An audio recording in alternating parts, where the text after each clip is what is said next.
You're watching a special presentation of Club F.U.C.I Upfront Edition. Enjoy. All right, hi everyone, welcome back to the show. My sister and I are on location for another edition of Club F.U.C.I Upfront, where we talk with experts about issues affecting youth. We're here to continue our conversation with Carol Todd, Amanda Todd's mother, who has become an advocate to anti-bullying initiatives. Thank you for being part of the show, Carol. Thanks for having me. Earlier this year, a man was arrested and charged in crimes against Amanda, as well as other victims. So Can you give us an update on that? I understand that he was his case was in front of the courts in the Netherlands. There's newspaper articles written about that. And that he has also victimized other children and adults around the world, so in the U.S., in the U.K., in the Netherlands. And I believe in the paper it said that there were probably 9 cases out there that the people or families are willing to press charges now. So that's a new piece of news that's about this person. So they've confiscated some of his stuff and they're still investigating, and the newspaper said that next year in 2015 would maybe hopefully be a trial in the Netherlands, and then after that hopefully that maybe he can be brought to Canada as the BC Crown Council has stated, and then they can try him for the charges against him about Amanda. Yeah, if that makes sense. Yes. Hopefully, right? Sends a strong message. Yeah. So on that note, let's talk about Amanda herself, as we should not only remember her for how she struggled in her darkest hour, but the positive impact that she had on others in her short life. What did Amanda like to do? Amanda liked to do everything. She loved animals. She loved singing. She loved some forms of athletics. She wanted to play volleyball, and she did that in middle school, but she wasn't a very tall girl, so it was kind of hard for her to be, up front in the nets and stuff. But she tried, and she, pets and animals, she loved them, and she would always be talking about, what kind of pet could we have next. So we had a hamster, we had a rabbit, we had puppies, we had fish, we had almost everything that you could think of. That wasn't part of her. And then she also loved to cheerlead. She was a flyer, and she could only do that until her anxieties peaked, and then it just, her self-confidence didn't give her confidence in order to cheer properly. So unfortunately she had to quit. And then with singing, she loved to sing, and she had her songs up on YouTube and all that for the longest time. And I have a feeling that YouTube was maybe one of the places where people started to harass her. And a lot of sometimes harassment's due to jealousy sometimes, unfortunately, right? But she would sing everywhere. She'd sing in the bathroom, she'd sing in the car, and you'd hear her. And she took a break off singing for about a year when she was really in her darkest moments, and right before she died she actually started singing again. So that showed me that there was something that was starting. She was coming out of the dark areas of her life. I don't think she gave herself credit for the wonderful person that she was. She can only remember the horrible things people were saying about her. And there's a saying out there is, you can have 100 people say that you're really smart and you're really pretty, but only one person can say that you're ugly and that you are, a horrible person, and you remember that negative. You don't remember the other 100 positives. So that's something that we need to work on in society. Yeah. Definitely. So what songs did Amanda like to sing? Well, her favorite artists were Demi Lovato and Christina Perri, Taylor Swift. And she was starting to look for other people to find songs to sing from. And I think she would have done that if she was here today. There's so many, right? There's so many. And you know what, for a child who had great learning disabilities and couldn't remember social study facts or science things, she could certainly remember the words to songs. It's just amazing how that happened, right? The lyrics. So that's Amanda in a nutshell. Great. So some songs have been written in Amanda's honor. Can you tell us about that a bit? Oh, there's tons of songs that have been written. The most remarkable one is Wonder Woman by Elise Estrada, and that was written about in the week right after Amanda's passing, where Elise and Adam H. heard about Amanda's death and just went and wrote the song and recorded the first video for it, and so it was ready 2 weeks later at one of the candlelight vigils in Surrey.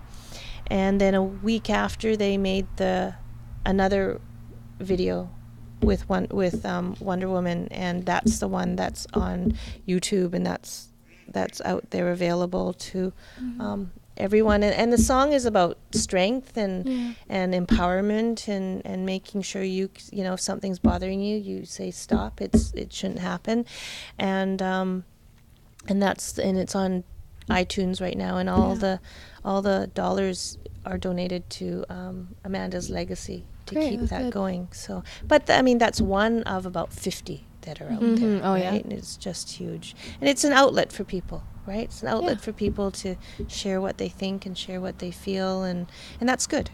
It's good. Yeah. I remember that song. Do you remember that song? Wonder Woman? Yeah. I've heard it on the radio a few times. Yeah. And these songwriters are rather young, aren't they? Right? It's varied. You know what? There's a country music person who lives in Quebec, and he's written a song, and so he's an older gentleman, and he was inspired sitting out in watching Niagara Falls, the falls, and it inspired him to write a song, and he wrote it with Amanda in mind, and so ironically, I was in Niagara last summer, and I was actually almost in the same area that he was. Wow. And then there's teenagers who have written songs. There's I can't remember the name of it, but she actually went to school with Amanda, and she moved to Ontario, and she wrote a song and put it on YouTube also, and so you have a range of 15-year-olds to maybe 50-somethings, and you have people in the middle, and some are just people like you and I who have decided to write a song, and some are recording artists who want to make a difference, and so it just keeps going. And the funny thing is, I think like True Colors by Cyndi Lauper was redone back in the fall of 2012, winter of 2012, and that was inspired by Amanda's death too, in order to make things happen, because the song talks about how everyone's unique and everyone's individual, right? Yeah. So it's just great to see the performing arts component. Songs are really powerful. So words and lyrics, yeah. they're also powerful. They all mean something. Yeah. Well, it's good to see many like-minded individuals involved in your cause. In fact, my sister and I are also singers, and we have our own song about bullying inspired by stories like Amanda's. Would you like to see it? Sure. Okay, let's roll the clip.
the bullying now.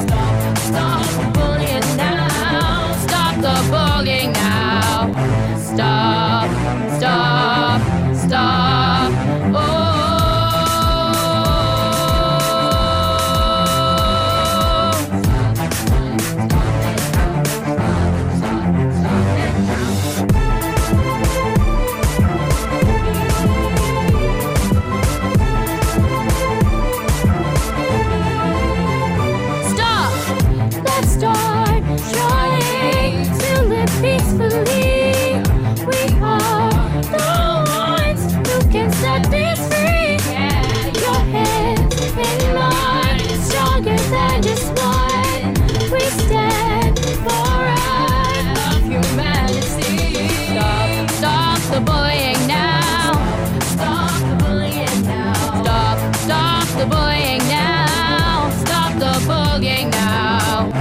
stop, stop, stop.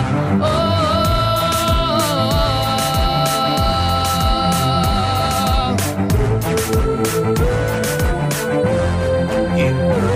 Stop the bullying, the fooling. What do you think you're doing? There's other kids in the school, you're not the one who's ruined. Check yourself in the mirror, I mean, look a little clear. The man obsessed is the only one we should be in fear. Go to school every day, every way to make a grade. Large tasks on the brain, so why be afraid? That money's mine all the time, my parents grind so I can shine. Keep my self-esteem up, so you bullies get behind. Let's start trying. Stop the bullying. Stop the bullying. Let's start trying. Stop the bullying. Stop the bullying. Let's start trying. Stop the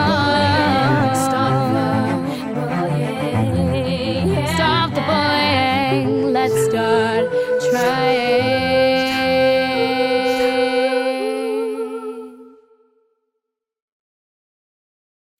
All right, so that was a song called Stop the Bullying. What did you think? I thought it was great. I love it when, as you said, we are all sitting here in Vancouver and you have the inspiration, something as a part of the issues about bullying affect you, right? So you need to do something about it. So you have written a song and you've gone and performed it. You've videoed it for more to see. And so it's you guys doing something in order to pass on, and you're moving something forward. It's a movement, right? And you're sharing it, and you're hoping that other people will share it at exponential numbers, right? And so it's great to see young people so interested in a cause and putting their skills and talents into it. Right? So I loved what you did. I loved the storyline. I liked how you showed, your examples, and you have a call to action, right? You have an end result, a problem-solving thing at the very end. So that's cool. Well, thank you. We're really glad you like it. We'll be right back after a word from our sponsor. Mabuhay! Ako po ay si Jamie Garcia na nagpapasalamat sa inyong pagsubaybay sa aming Club F.U.C.I. At kung meron po kayong komentaryo, sundan nyo lang po kami sa aming website.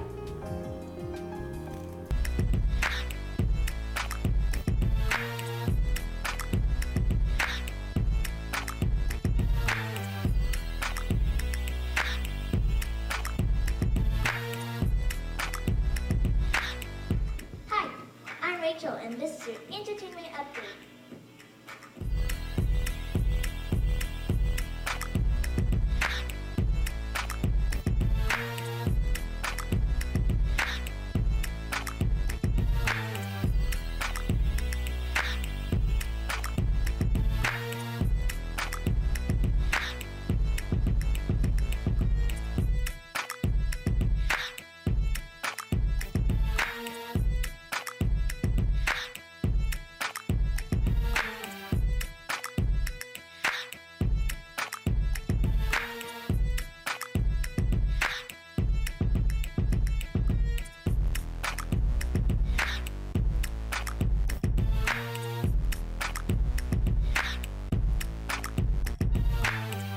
And now we're back to our special edition of Club F.U.C.I Upfront.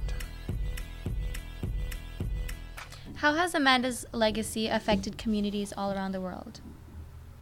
And I'm amazed at how it's affected communities and how it continues to affect communities. This October 10th will be 2 years since Amanda took her life. And I still get messages of people watching it for the first time or hearing the story for the first time. And I think it's one of these ever-evolving tragedies that will continue to be a learning experience for some. I just got a letter from someone at Niagara College in Ontario that says they use this in their coursework for, I think, psychology students, and it promotes discussion. And when you think about Amanda's video and how many different pieces and parts of a story are in it, when it talks about mental health, it talks about bullying and cyberbullying, it talks about how she felt in school, it talks about peer relationships. There are all those areas that are learning tools, right? You can stop it and you can talk about it and learn from it. And so this email that I got said that after people, and these are kids, these are people in their 18, 19, 20s that are going to college, right? And they talk about their own bullying experiences, or you know, even the fact that some people who have bullied in their life stand up and they are ready to talk about it. So that, in a sense, is bringing out a whole diversity of people willing to share a personal experience from Amanda's 8-minute YouTube video, which is, and I said that from the very beginning, right after, you know, the day after she died on October 11th, and the YouTube video was pulled off of YouTube. And so someone contacted Google and it was put back up. And someone asked me, you know, why was it so important for that video to come back on? And I always said that I wanted it used as a learning tool. And for not only for kids in school, but for young adults and for parents. There's more kids out there that have seen the video. I think it's important for adults to see the video, to understand how kids can be so hurtful, and then how kids can hurt so much, right? So it's good for everyone to see, right? Definitely. Now we'd like to talk to you more about the nonprofit organization you started. So tell us about the Amanda Todd Legacy Society. After Amanda died, it's a funny story, actually. I received all these flowers from all over the place. As young people, you won't understand how much flowers really cost, but they are quite costly. And I thought the money that people are spending could be better spent towards helping others, right? And my goal was to, you know, eventually do a trust and donate it to charity in Amanda's name. And so I started a trust fund and put it out there to my friends that if you wanted to do something, put your money towards this instead of the flowers that would come to my house. And so we did, and it started, and then it went international somehow. And so we created, you know, the Amanda Todd Legacy. We decided that as the dollars came in, we would put it to use on helping other kids. And that was Amanda's thing, the dream of helping kids. If you look at her YouTube video, and I found a message in her computer, that's all what she wanted to do was help kids. And so the dollars that have come so far, we've given it to Kids Help Phone, and we've granted to the Boys and Girls Club, and we've access youth for at-risk youth. And so we just keep moving some of it forward, right? And then the legacy is built on awareness, resources, and education. And I go out and I do some speaking presentations, and I think, why me? Because it's my story, right? It's my story to share. And so my thing is that if I wake up, you go to bed one night and you wake up the next morning, and I go and speak. So when I speak to 500 people, then 500 people more know about the story of Amanda and the legacy and move it forward. So it's just continuing to increase awareness. Yeah. Thank you for reaching out to the community like that. That's good. You're welcome. Your society runs a lot of events. Your last event was called Bikes Against Bullying, held last July. What was that all about? It was a second annual event. They had one a year previous, and it was, gathering motorcycle enthusiasts together and to do a ride. The first year they couldn't do a ride, but the second year they did from Port Coquitlam to Vancouver, gathering others who support a cause, because bullying isn't just, we think of bullying, we think of young people, but it happens with young people, it happens with older people, it happens in the workplace. And so, the conversations that were happening were about how it shouldn't happen and how it's happened to others, and seeing all these 150 shiny motorcycles all polished up and ready for a ride. And it was a day that was really nice and sunny and warm, and it was just a nice feeling to know that it was just yet another group of people who were supporting a cause, right? And so, and these were all adults, because obviously kids can't ride their motorcycles. But it was, there were lots of, there were families at the other end, and hot dogs and things, information at the other end. So it was a good event. It was, and next year will be the third annual. So good. And your next event, Light Up the World Purple, is on quite a unique day, isn't it? Light Up the World Purple is on October 10th, which is World Mental Health Day, and it has been World Mental Health Day since 1992, and it's also the day that Amanda took her life. And so to pair the two together up just made sense for me, and it's given me an outlet to make myself feel that I'm doing something positive, more positive for the world and making a difference. So we created Light Up the World Purple to make people more aware of mental health and mental wellness. And so we've asked a lot of landmarks around the world to light up purple if they're able to, and we have got many actually that are going to be lighting up purple. So in Vancouver, we have Rogers Arena and BC Place and the Olympic Cauldron and Science World and some heritage buildings.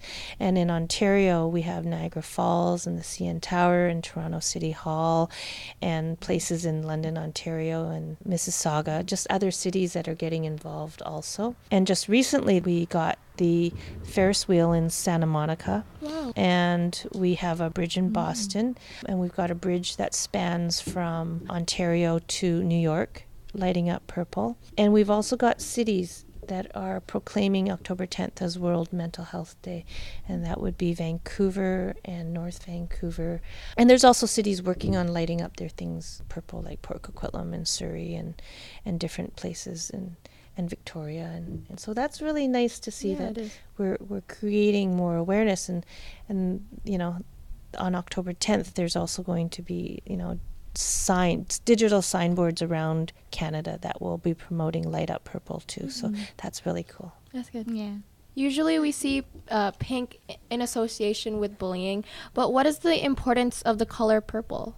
Well, purple happens to be my daughter's favorite color, and also the favorite color of many. And it's a color actually of, the ribbons that people wear. It's the color of sexual violence, and it's also the color of royalty, right? And so if you look at the logo that we've designed for Amanda's legacy, and you'll see it's three colors, and the pink around the edges are for the bullying that happens it's a bullying color for Canada.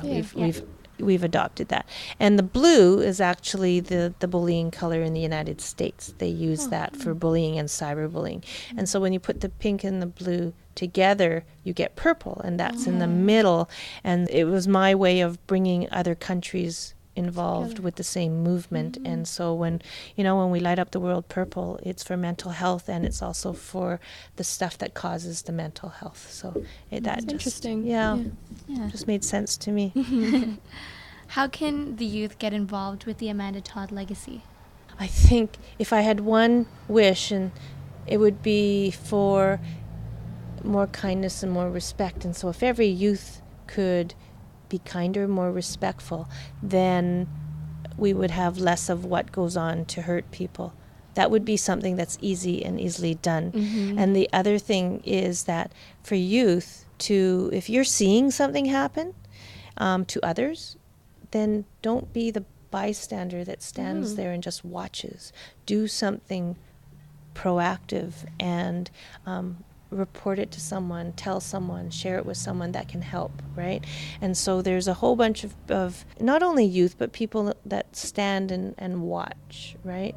They need to do something a lot more proactive. If someone really wants to help with the legacy, they can contact the legacy through our email address, amandatoddlegacy@gmail.com, and they can ask to volunteer. We would one day love to have a youth component to the legacy. There are always little things and big things that they can do to help, and I know that kids are always senior kids are needing high school, you're needing volunteer hours, right? Oh, yeah. And so what a better way to incorporate that by doing something really positive for a nation and adding in doing your schoolwork too. So that's one way that you guys can help. All right, thank you. So unfortunately, we're out of time for today, but tune in to the next show for more Club F.U.C.I Upfront. We will return with Carol to continue talking about anti-bullying resources, Amanda, and more. Thanks again for joining us, Carol. Thanks for having me. We're the Riveras, and this has been Club F.U.C.I Upfront. Let's take you back to the show.